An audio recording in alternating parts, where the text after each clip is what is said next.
मध्य प्रदेश के बुरहानपुर जिले में रहने वाली महिलाएं अपनी कलाकारी के दम पर देश विदेश में भी पहचान बना रही है।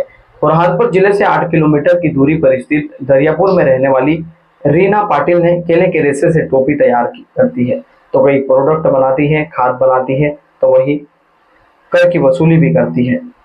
इसके लिए महिला को राष्ट्रपति भवन में भी सम्मानित किया जा चुका है। महिला का कहना है कि मैंने यह प्रोडक्ट बनाना शुरू किया, जिसके बाद से मेरी जिंदगी बदल गई है।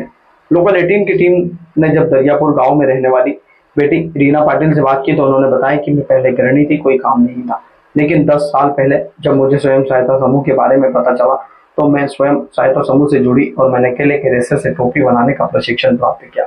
सबसे पहला ऑर्डर मुझे लंदन का मिला। अभी हाल फिलहाल में साउथ अफ्रीका और अन्य राज्यों से भी मुझे ऑर्डर मिल रहे हैं। मैं बनाकर देती हूँ। मेरे साथ साथ मैंने 10 से अधिक महिलाओं को भी लखपति बनाया है। मैं तो लखपति बनी हूँ। मैं 2 से 3 लाख रुपए की सालाना कमाई कर लेती हूँ।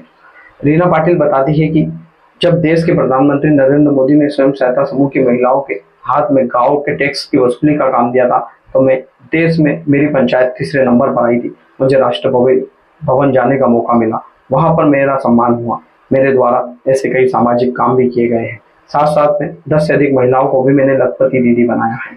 मैं स्वयं घर से बाहर निकली और मैं स्वयं लखपति बनी और अन्य महिलाओं को भी मैंने लखपति बनाया है। ये स्वयं सहायता समूह में एंट्री हुई थी और आप कैसे लखपति दीदी बन गए और क्या क्या काम करते हो और अभी कितना पैसे कमा लेते हो? मैं स्वयं सहायता समूह में 2018 से जुड़ी हूँ।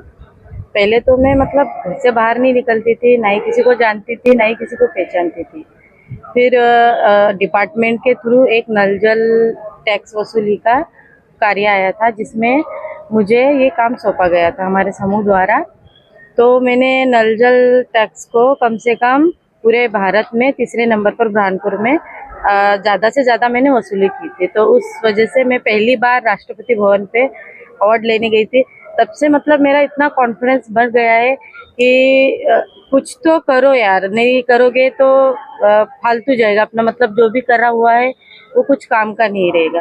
मैं ज़्यादा पढ़ी लिखी तो नहीं हूँ, बस 10वीं पास हूँ, लेकिन मुझे इतना नॉलेज आ गया है कि बैंक मैनेजर से कैसे बात करनी है और या अपने सचिव साहब से कैसे बात करनी है, जिला पंचायत से सदस्य, इन सब से मतलब किस तरीके से वार्तालाप करना है, ये मतलब मुझे ये एनआरएलएम से जुड़ने के बाद मुझे पता चला।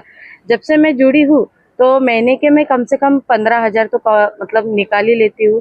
फिर उसके बाद हमने धीरे धीरे बहुत सारी ट्रेनिंग ली, लखपति विपारिपी का, ये से ऑनलाइन काम करती थी।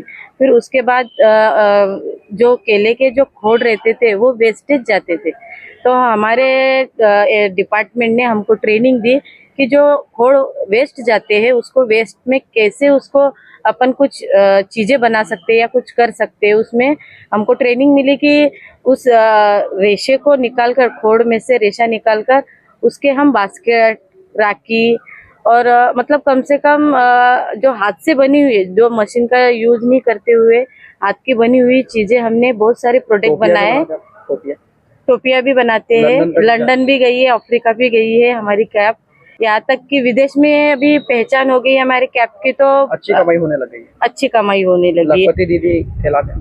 कौन से गाँव में रहते हो? मैं ग्राम दरियापुर से हूँ। मेरा नाम रीना पाटिल है।